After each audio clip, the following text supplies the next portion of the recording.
வணக்கம். SBI AMC அதாவது SBI funds management limited இவங்க வந்து ஐபிஓ வராங்க. அதாவது 14th ஜூலை வந்து ஐபிஓ வந்து ஓப்பன் ஆகுது. ஸோ இந்த கம்பெனியோட ஃபினான்ஷியல்ஸ் எப்படி இருக்கு? இந்த கம்பெனியோட வேல்யூவேஷன் எப்படி இருக்கு? இதோட பியர்ஸை கம்பேர் பண்ணும்போது இந்த கம்பெனியோட ஐபிஓ ப்ரைஸ் டீட்டெயில்ஸ் எவ்வளோ? இதில் வந்து ஷேர் ஹோல்டர்ஸ் கோட்டா இருக்கா? இப்போ வந்து current GMP grey market premium எவ்வளோ இருக்கு? லிஸ்டிங் கெயின் எவ்வளோ கிடைக்கும்? இந்த கம்பெனி ஸ்டாக்கை வந்து லாங் டேர்ம் வச்சுக்கலாமா? இந்த மாதிரி எல்லா டீட்டெயில்ஸும் நம்ம இந்த வீடியோவில் பார்க்கலாம். இந்த ஐபிஓ வந்து 14th ஜூலை ஓப்பன் ஆகுது, 16th ஜூலை வந்து முடியுது. ப்ரைஸ் பேண்ட் எவ்வளோ ஃபிக்ஸ் பண்ணியிருக்காங்க பார்த்தீங்கன்னா, லோயர் பேண்டில் 545, அப்பர் பேண்டில் வந்து 574. ஒரு லாட் சைஸ் பார்த்தீங்கன்னா 26 ஷேர்ஸு. ஒரு லாட்டோட வேல்யூ பார்த்தீங்கன்னா 14,924. இதோட ஃபேஸ் வேல்யூ பார்த்தீங்கன்னா ₹1 ஷேரு, நாட் ₹10 ஷேர் ஞாபகம் வச்சுங்க. ஸோ இதோட டோட்டல் சைஸ் பார்த்தீங்கன்னா இஷ்யூ சைஸு 11,693 crores. ஸோ இது பார்த்தீங்கன்னா ஆல்மோஸ்ட் ஐசிஐசிஐ ஏஎம்சி வந்தாங்க இல்லையா, அதோட சைஸோட கொஞ்சம் அதிகம். இவங்க டோட்டல் நம்பர் ஆஃப் ஷேர்ஸ் எவ்வளோ யூஸ் பண்ணுறாங்கன்னு பார்த்தீங்கன்னா 20.37 crores. இதில் ஏதாவது ஃப்ரெஷ் இஷ்யூ இருக்குது அப்படின்னு பார்த்தீங்கன்னா எதுவுமே இல்லை, ஜீரோ. இது கம்ப்ளீட்லி 100% வந்து ஆஃபர் ஃபார் சேலு. ஸோ இதில் வந்து பார்த்தீங்கன்னா ப்ரமோட்டர்ஸ் அவங்களுக்கு இன்வெஸ்ட் அவங்களுக்கு தான் போகும்.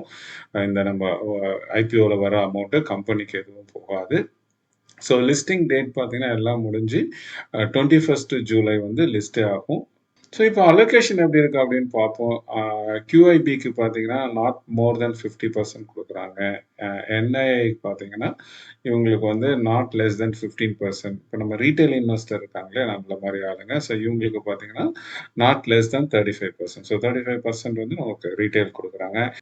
ஸோ இதில் பார்த்தீங்கன்னா ஷேர் ஹோல்டர் கோட்டா இருக்குது. அதாவது இந்த ஸ்டேட் பேங்க் ஆஃப் இந்தியாவோட ஷேர்ஸ் நீங்கள் வச்சுருந்தீங்கன்னா நீங்கள் வந்து ஷேர் ஹோல்டர் கோட்டாவில் அப்ளை பண்ணலாம். ஸோ நீங்கள் வந்து ரீட்டைல்லையும் அப்ளை பண்ணலாம், 2 lakhs ப்ளஸ் ஷேர் ஹோல்டர் கோட்டாஸ்லையும் நீங்கள் அப்ளை பண்ணலாம் 2 lakhsக்கு. ஸோ இதோட வந்து பார்த்தீங்கன்னா நீங்கள் அந்த ஸ்டாக் எஸ்பிஐ ஸ்டாக் வந்து பார்த்தீங்கன்னா இவங்க ஆர்எஸ்பி ஃபைல் பண்ண டேட்டுக்கு முன்னாடி நீங்கள் வச்சுருந்தீங்கன்னா உங்களுக்கு வந்து எலிஜிபிலிட்டி இருக்குது, ஷேர் ஹோல்டர் கோட்டா நீங்கள் அப்ளை பண்ணலாம். நான் ஒரு certified mutual fund advisor plus certified financial goal planning advisor. உங்களுக்கு மியூச்சுவல் ஃபண்ட்ஸ் பற்றி, ஸ்டாக்ஸ் பற்றி எந்த சந்தேகம் இருந்தாலும், இல்லை உங்கள் போர்ட்ஃபோலியோ அந்தளவுக்கு ரிட்டர்ன்ஸ் தரல, அதை ரிவ்யூ பண்ணி ரீபேலன்சிங் பண்ணணும், இல்லை ப்ராப்பராக அவங்க வந்து இன்வெஸ்ட்மெண்ட் அசட் அலோகேட் கரெக்டாக டிஸ்ட்ரிபியூட் பண்ணணும், இந்த மாதிரி இன்வெஸ்ட்மெண்ட் ரிலேட்டட் எந்த கொரிஸாக இருந்தாலும் இங்கே கொடுத்துருக்குற மொபைல் நம்பரில் இல்லை இமெயிலில் நீங்கள் என்னை காண்டாக்ட் பண்ணலாம்.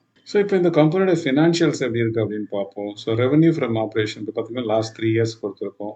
ஸோ ரெவன்யூ ஆப்ரேஷன் வந்து கிராஜுவலாக வந்து இன்க்ரீஸ் ஆகிட்டே இருக்குது. 2024 2699 இருக்கு க்ரோர்ஸு.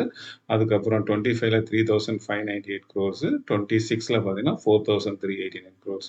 இதில் என்ன ஒரு நல்ல ஒரு விஷயம்னா, இப்போ லாஸ்ட் 2 years மார்க்கெட் பெருசாக ரிட்டர்ன் எடுக்கல, அப்பயும் வந்து மக்கள் வந்து இன்வெஸ்ட் பண்ணியிருக்காங்க. ஸோ அதனால தான் இவங்களுக்கு ரெவன்யூ வந்து நல்லா சாலிடாக இன்க்ரீஸ் ஆயிருக்கு.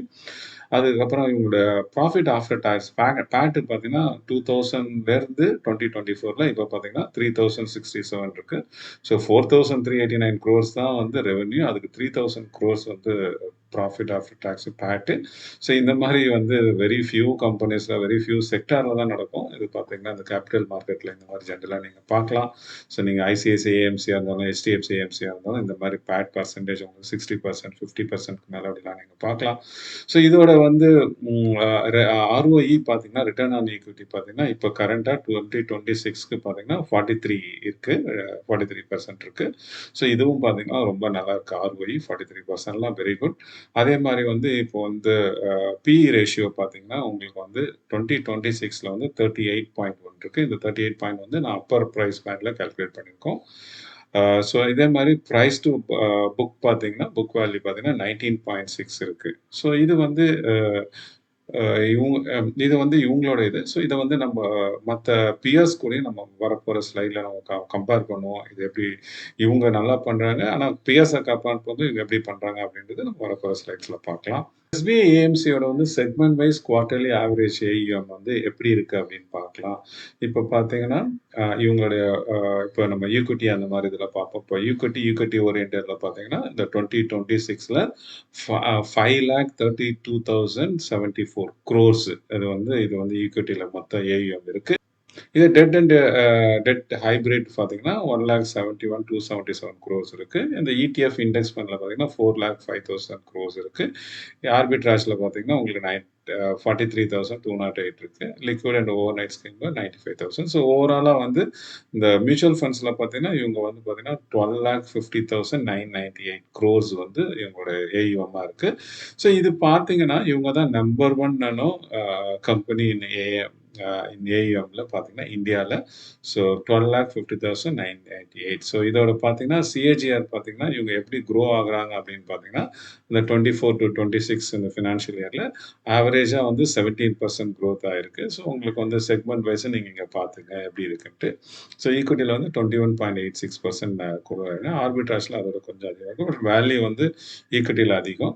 ஸோ இப்போ பார்த்தீங்கன்னா இதில் இது இப்போ இன்னொரு அடிஷ்னல் இது இருக்குது இவங்களுக்கு பிஎம்எஸ் அண்ட் அட்வைசரி. அதுவும் தான் வந்து இவங்களுக்கு மேஜர் வந்து கான்ட்ரிபியூட்டர் பார்த்தீங்கன்னா இது 12.5 lakh crore இது வந்து ஏஎம் இது. இதே வந்து பிஎம்எஸ்ல பாருங்கன்னா இங்க 16,87,899 crores இவங்களோட வந்து ஏஎம் இருக்கு. அது இந்த ஃபினான்ஷியல் 2026ல. ஸோ இது பார்த்தீங்கன்னா இவங்க பிஎஸ்ஸை கம்பேர் பண்ணீங்கன்னா இவ்வளோலாம் இருக்காது. ஃபார் எக்ஸாம்பிள் வந்து ஐசிஐசிஐ பார்த்தீங்கன்னா அவங்க க்ளோஸ் டு வெறும் 25,000 crores தான் இருப்பாங்க. அதே மாதிரி ஹெச்டிஎஃப்சியும் அந்த ரேஞ்சில் தான் இருப்பாங்க. ஆனால் இவங்களுக்கு மட்டும் எப்படி 16,87,899 crores அப்படின்னு யோசிச்சிங்கன்னா அவ்வளோ பேர் இதில் எஸ்பிஐல பிஎம்எஸ்ல போட்டிருக்காங்களா அப்படின்னு பார்த்தீங்கன்னா இதில் தான் ஒரு பாயிண்ட் இருக்கு. இது என்னன்னா மோஸ்ட்லி இது எல்லாமே பார்த்தீங்கன்னா அதாவது 95%க்கு மேலே வந்து இது வந்து நம்ம வந்து கவர்மெண்டோட அந்த பிஎஃப் அந்த பென்ஷன் ஸ்கீம்ஸ்லாம் இருக்குங்களா அது எல்லாமே வந்து இதில் தான் வந்து உங்களுக்கு இன்வெஸ்ட் பண்ணியிருக்காங்க. ஸோ அதனால தான் உங்களுக்கு இதோட வேல்யூ வந்து அதிகமாக இருக்குது. ஸோ ஓவராலாக பார்த்தீங்கன்னா இவங்களது பிஎம்எஸ் எல்லாமே சேர்த்து 29,46,105 crores வந்து டோட்டல் ஏஎம்மா இருக்கு. ஸோ இந்தியாவோட நம்பர் ஒன் ஏஎம்சி கம்பெனி வந்து எஸ்பிஐ தான். நான் சொன்ன மாதிரி உங்க பிஎஸ் கூட கம்பேர் பண்ணலாம் ஓவராலா எப்படி இருக்கு அப்படின்ட்டு உங்களுக்கு டாப் ஒரு 4 இல்லை 5 நம்ம எடுத்துக்கலாம்.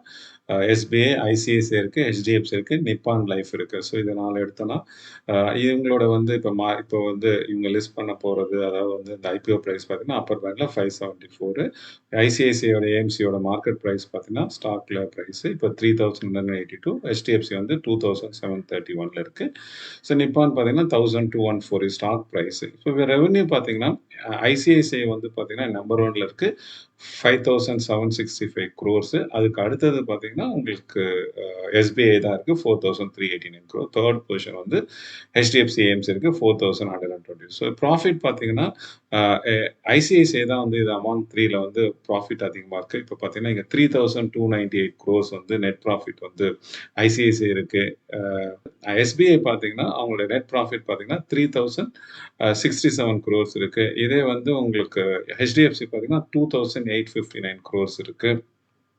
ஸோ ப்ராஃபிட் மார்ஜின் பார்த்தீங்கன்னா இவங்களது ரொம்ப நல்லா இருக்கு. எஸ்பிஐ அதாவது 69.9% இருக்கு. ஐசிஐசிஐ பார்த்தீங்கன்னா 57% இருக்கு. இது வந்து ஹெச்டிஎஃப்சி பார்த்தீங்கன்னா 69% இருக்கு. ஸோ இதோட பிஇ பார்க்க முக்கியமா ஏன்னா ப்ரைஸ்ன்றது வந்து நம்ம பே பண்றது பட் வேல்யூ என்ன கிடைக்குதுன்றது தான் வந்து நம்ம ப்ரைஸ் டு ஏர்னிங்ஸ் வந்து பிஇல பார்க்க போறோம். ஸோ எஸ்பிஐயோட பிஇ பார்த்தீங்கன்னா 38.1. ஐசிஐசிஐ கரண்ட் ப்ரைஸ்க்கு பிஇ பார்த்தீங்கன்னா 47.7. ஹெச்டிஎஃப்சியோட பிஇ பார்த்தீங்கன்னா 40.9. ஸோ இப்போ பார்த்தீங்கன்னா இதில் வந்து இருக்கிறதுலே இதில் வந்து லோயஸ்ட்டாக இருக்கிறது வந்து எஸ்பிஐ ஃபண்ட்ஸ் மேனேஜ்மெண்ட் அதான் ஏஎம்சி தான். ஸோ 38.1. அதுக்கு அடுத்தது க்ளோஸாக இருக்கிறது வந்து ஹெச்டிஎஃப்சி ஏஎம்சி 40.9. அது ஆனால் ஹையராக இருக்கிறது வந்து ஐசிஐசிஐ ஏஎம்சி பார்த்தீங்கன்னா 47. ஸோ அதனால வந்து இப்போ ஐபிஓ வர ப்ரைஸ் இது பார்த்தீங்கன்னா கொஞ்சம் காம்படிட்டிவாக இருக்குது. பட் க்ளோஸ் டு வந்து ஹெச்டிஎஃப்சி ஏஎம்சி கூட இருக்குது. ஸோ இப்போ வந்து ஆர்ஓஇ பார்த்தீங்கன்னா இவங்களது 43, ஐசிஐசிஐ வந்து 85.8, ஹெச்டிஎஃப்சி பார்த்தீங்கன்னா 32.9. ஸோ இப்போ பார்த்தீங்கன்னா ROE return on equity number 1 ICICI இருக்கு. இப்போ நம்பர் 2ல வந்து 43 இருக்கு. ஸோ இப்போ பார்த்தீங்கன்னா ஆப்ரேஷனல் பேராமீட்டர் நம்ம ஏற்கனவே பார்த்தோம் இல்லைங்களா. ஸோ மியூச்சுவல் ஃபண்ட்ஸ் வந்து குவார்ட்டர்லி அசெட் அண்டர் மேனேஜ்மெண்ட் பார்த்தீங்கன்னா இவங்க வந்து 12 lakh crores அதாவது 12.5 lakhs crore.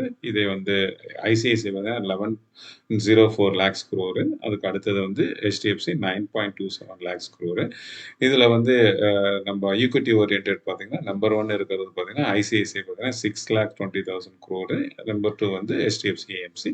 நம்பர் 3 வந்து பார்த்தீங்கன்னா எஸ்பிஐ இருக்கு. நம்பர் ஆஃப் டிஸ்ட்ரிபியூட்டர்ஸ் வந்து ஹையஸ்ட் பார்த்தீங்கன்னா எஸ்பிஐல தான் இருக்கு. 1,32,519. இதுக்கு அடுத்தது பார்த்தீங்கன்னா நிப்பான் இந்தியால இருக்கு. 1,23,800. நம்பர் ஆஃப் யூனிக் இன்வெஸ்டர்ஸ் பார்த்தீங்கன்னா இவங்களுக்கு வந்து 18 மில்லியன் கஸ்டமர்ஸ் இருக்காங்க. அதாவது இன்வெஸ்டர், அதாவது 1.8 crores. இதுக்கு அடுத்தது பார்த்தீங்கன்னா உங்களுக்கு ஐசிஐசிஐ ஏஎம்சி வந்து 17 மில்லியன் இருக்காங்க. அதுக்கப்புறம் ஹெச்டிஎஃப்சி ஏஎம்சி பார்த்தீங்கன்னா 16 பாயிண்ட்ஸ். ஸோ ஆல்மோஸ்ட் எல்லாமே சேமா இருக்கு. நிப்பான் மட்டும் பார்த்தீங்கன்னா ஹையஸ்ட் 23.8 மில்லியன் இன்வெஸ்டர்ஸ் இருக்காங்க. யுனிக் இன்வெஸ்டர்ஸ் இது. ஸோ இப்போதைக்கு பார்த்தீங்கன்னா indicative GMP grey market premium பார்த்தீங்கன்னா ஆஸ் ஆஃப் 10th பார்த்தீங்கன்னா 93 ருபீஸ் இருக்கு. அதாவது வந்து 16.62% வந்து ப்ரீமியம்ல இருக்கு. இது வந்து வர நாட்களில் இன்க்ரீஸ் ஆகலாம், கம்மியாகலாம். ஸோ இது வந்து நிறைய பேராமீட்டர் உங்களுக்கு வந்து எப்படி வந்து ஓவர் சப்ஸ்கிரைப் ஆகுது, அதுக்கு தகுந்த மாதிரி வந்து இந்த ஜிஎம்பி வந்து இன்க்ரீஸ் ஆகும். இப்போ இருக்கிற பார்த்தீங்கன்னா அப்ராக்சிமேட்டாக 650லேருந்து வந்து 700க்கு வந்து இது வந்து லிஸ்ட் ஆகும் அப்படின்னு வந்து எதிர்பார்க்குறோம். But again listing date, overall subscription, அன்னைக்கு எப்படி இருக்கு மார்க்கெட், இதெல்லாம் பொறுத்து தான் இது மாறும். ஸோ இது ஓவராலாக நம்ம இதை வச்சுக்கலாமா அப்படின்றத நம்ம நம்ம ரேட்டிங் பார்ப்போம். ஸோ இப்போ 360 டிகிரி ரேட்டிங் பார்த்தோம் அப்படின்னா ஃபினான்ஷியல்ஸ் பார்த்தீங்கன்னா ரொம்ப ஸ்ட்ராங்காக இருக்கு. அதே மாதிரி உங்களுக்கு காம்படிட்டிவ் அட்வான்டேஜ் பார்த்தீங்கன்னா நான் 5 ஸ்டார் ரேட் கொடுத்துருக்கேன். ஏன்னா வந்து உங்களுக்கு கவர்மெண்ட் பேக்கிங் இருக்கு. ப்ளஸ் பிஎம்எஸ் பார்த்தீங்கன்னா ஈக்விட்டியோட ரொம்ப அதிகமாக இருக்கு. ஸோ அதனால வந்து இது நாட் ஜஸ்ட் ஈக்விட்டி, ஈவன் பிஎம்எஸும் இது வந்து பயங்கரமாக இருக்கு. ஸோ அதனால உங்களுக்கு காம்படிட்டிவ் அட்வான்டேஜ் இருக்கு.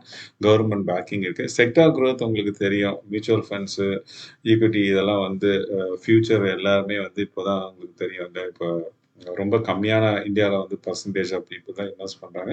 இது கோயிங் ஃபார்வர்ட் இது வந்து நல்ல இண்டஸ்ட்ரி இருக்கும். ஸோ டைவர்சிஃபிகேஷன் பார்த்தீங்கன்னா இவங்க வந்து எல்லாத்துலேயுமே இருக்காங்க. பார்த்தீங்கன்னா ஈக்விட்டியில் இருக்காங்க, நீங்கள் டெட் கேட்டகரியில் இருக்காங்க, ஆர்பிட்ராஜ் இருக்காங்க, எஸ்ஐஎஃப்ல இருக்காங்களா, ஏஎஃப்ல இருக்காங்க. இது மாதிரி எல்லாத்துலேயுமே இவங்க இருக்காங்க. பிஎம்எஸ்ல இன்னும் ஸ்ட்ராங்காக இருக்காங்க. ஸோ அதனால் டைவர்சிஃபிகேஷனும் நல்லா இருக்கு.